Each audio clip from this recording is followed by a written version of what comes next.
In the Second Era, Tamriel faced a crisis of dire proportions.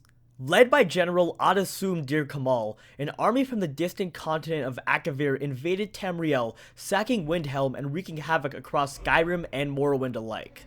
Now, one might ask the question, how can a single force of men or mer possibly do so much damage to provinces as powerful as Morrowind or Skyrim? Well, the answer to that is quite simple. Those who invaded were neither men nor mer, but rather giant snow demons from the icy hell of Kamal.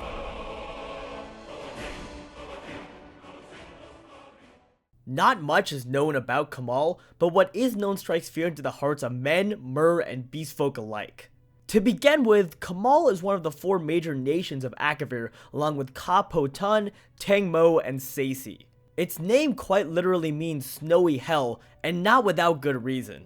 Kamal takes the very idea of cold to a whole new level, being virtually in perpetual winter.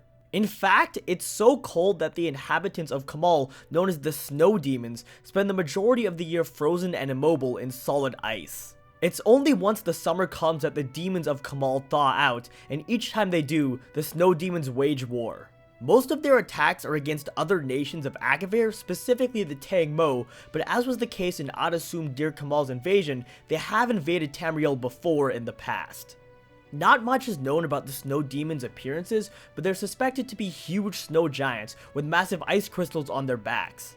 Lore descriptions of the Kamal conflict, so this depiction may not be entirely accurate, but it is suspected that their reputation as giant snow demons is fairly accurate.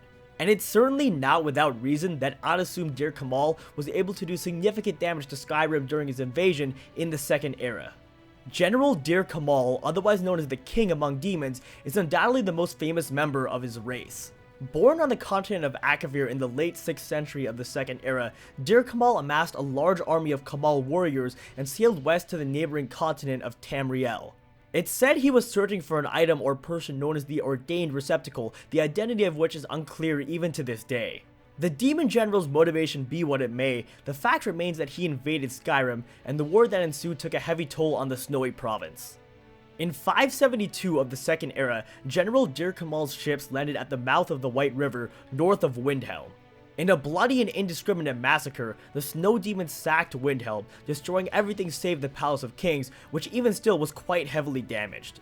Moreover, during the invasion, Windhelm's queen and her daughter were both killed, leaving the queen's son Yoren as the only remaining member of the royal family. Yoren was initially filled with grief and desperation, but after receiving guidance from the Greybeards, he was able to amass an army of inspired Nord warriors to confront the Snow Demons and their army. Meanwhile, Dir Kamal and his troops had moved on to Morrowind, where they fought against the Dunmer and their forces.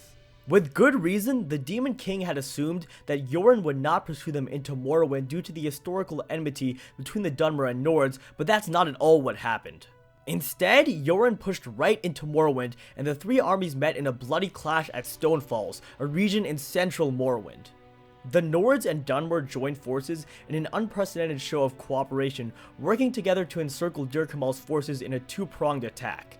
To put things in perspective here, the Dunmeri forces were led by Almalexia, a member of the Tribunal, who at the time was a group of 3 incredibly powerful Chimera known as the Living Gods of Morrowind. And even against such powerful forces, the Snow Demons stood their ground, fighting both armies to a standstill. Then, however, something even more surprising happened.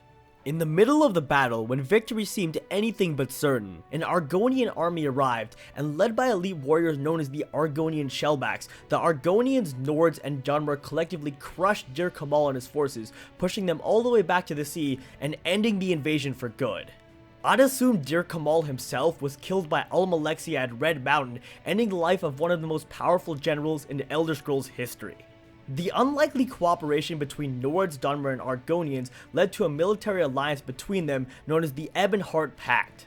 This military faction later became a key faction vying for power in Tamriel during the Three Banners War of 580 in the Second Era. Finally, as for what happened to the Kamal army after this, historical accounts are very unclear. It is speculated that remnants of Dir Kamal's forces took refuge in elsewhere, then resurfaced later in the Second Era in an unsuccessful attempt to seize the imperial throne. The significance of the war with the Snow Demons really depends on how you look at it. One perspective is that it was a great victory for the provinces of Tamriel, but personally that's not at all how I see it. Considering that a single army wreaked that much havoc, and that it took the forces of the Nords, Argonians, and Dunmer with their living gods combined to defeat the Kamal, if anything this invasion ought to speak to the power of the Snow Demons. Imagine if the Kamal invaded today, with Skyrim divided, Morrowind in chaos, and the Black Marsh spread thin due to their occupation of Morrowind. The results, I assure you, would not be pretty for the people of Tamriel. While this one invasion may have been defeated, the Kamal still thrive in Akavir. It's been thousands of years since their last invasion, but given their warlike nature and the loose end of the ordained receptacle, another war with the Snow Demons might just be on its way. Whether this happens in Elder Scrolls 6, 7, 8, or after, I have no idea, but the fact remains that the Kamal are a race driven by an insatiable desire to wage war and conquer. So it could be only a matter of time before they return.